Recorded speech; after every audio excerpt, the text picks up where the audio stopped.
All right, let's pull back the curtain on a concept that, believe it or not, secretly runs pretty much the entire modern world. It's this really simple but super powerful way to see the connections that shape everything around us, from who you know to how you find your way home. Take a look at this. It might seem like just a jumble of dots and lines, but you actually know this inside and out. This is a social network. See, every person is a dot, and every friendship is a line connecting them. That's really it. Your entire social life can be drawn out as a graph. And it goes way, way beyond just friends. This idea of connections is absolutely everywhere. I mean, think about it. Cities linked by highways, websites linked by hyperlinks, data centers all over the world linked by fiber optic cables. They're all networks. And graph theory? That's the language we use to make sense of it all. Okay, so to understand these networks, we just need to learn a very, very simple language. Seriously, it's just a language of dots and lines. Let's break down the only two key words you really need to know. First up is the vertex. You'll also hear it called a node. It's basically just a fancy word for one of the dots. A vertex can be any object we want to talk about, a person, a city on a map, a single web page out of billions. It's the thing. And then you've got the edge. And you guessed it, that's the line.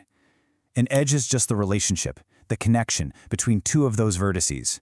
So if a person is a vertex, the friendship is the edge. If a city is a vertex, the highway between them is the edge. Dot and line, thing and connection. That's simple. And check this out. Here it is in the wild. This map illustrates it perfectly. Each city, San Francisco, Denver, Chicago, that's a vertex. And the lines connecting them, those are the edges, showing the travel routes. And just like that, we've described a real-world network using our new language. Now here's where it gets really cool. Once you have those basic building blocks, dots and lines, you can start adding a few simple rules to describe all sorts of different, more complex situations. Because let's face it, not all connections work the same way. So for example, a simple graph has one very strict rule. Only one edge, one line, is allowed between any two dots. Think of it like a single road between two small towns. But in what we call a multigraph, you can have lots of edges. This is perfect for modeling something like airline routes, right? There could be 3 or 4 different flights, all connecting the exact same two cities. And you can see it plain as day right here. The map on the left, that's a simple graph. One line, one connection. But look at the one on the right. That's a multigraph in action. See those multiple kind of curvy lines between cities like Denver and Chicago? Each one of those represents a separate, parallel connection. Okay, that makes sense. But what happens when a relationship isn't mutual? What if a connection only flows in one direction? Well, that's where directed graphs come into play. On the left, we've got an undirected graph. The connection is a two-way street.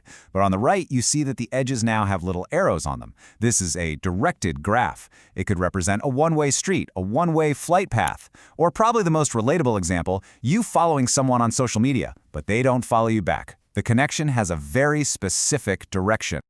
So we've got the lingo down, vertices, edges, and a few different flavors of graphs. Now for the payoff. Let's see how this language describes the world all around us. I'm telling you, you're about to start seeing graphs everywhere. We kind of started here, and it's for sure the most intuitive example. In any social network, every single person is a vertex. A mutual friendship is an undirected edge. It goes both ways. But a one-way follow? That's a directed edge. This is literally how platforms like Instagram and X analyze all of our social connections. And this structure, it is the absolute backbone of our digital world. The entire World Wide Web is just one giant, massive directed graph.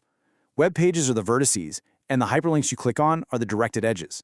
The same logic applies to communication networks that link data centers, and even in software design, where the flow of a program creates a graph. Here's another one you experience all the time, maybe without even thinking about it. The global airline system is a giant directed multigraph. Each airport is a vertex, and each specific flight, say the 10:30 a.m. from JFK to LAX, is a single directed edge, pointing from the departure city to the arrival city.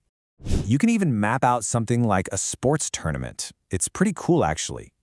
In a round-robin tournament, each team is a vertex. And for every game played, you can draw a directed edge that points from the winning team to the losing team. The final graph becomes this perfect visual summary of the entire competition. Now, modeling the world is one thing, but the real power, the magic of graph theory, comes from using it to solve problems. This is where graphs stop being just pictures and become incredibly useful tools. And this is the crucial point. We don't just draw these networks to look at them. We use them to find the best way to do things, the cheapest way, the fastest way, the most efficient way to get from one point to another. So to do that, we add just one more little piece of information, a weight to each edge.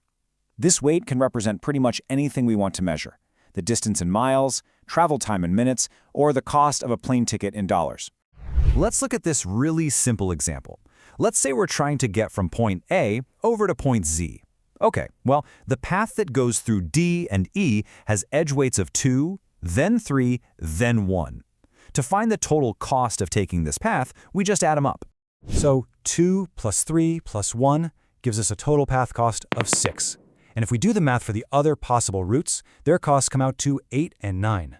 So the graph shows us with no doubt that the path through D and E is the optimal, or what we call the shortest path. And that incredibly simple act, just adding up weights and comparing the totals, that is the fundamental logic that powers so much of our daily technology. It's how your car's GPS finds the fastest route and dodges traffic. It's how data packets get routed across the internet and back in milliseconds. It's all just solving a shortest path problem on a mind-bogglingly huge graph. So once you learn this language of dots and lines, you really can't unsee it. The world just becomes this giant, interconnected graph.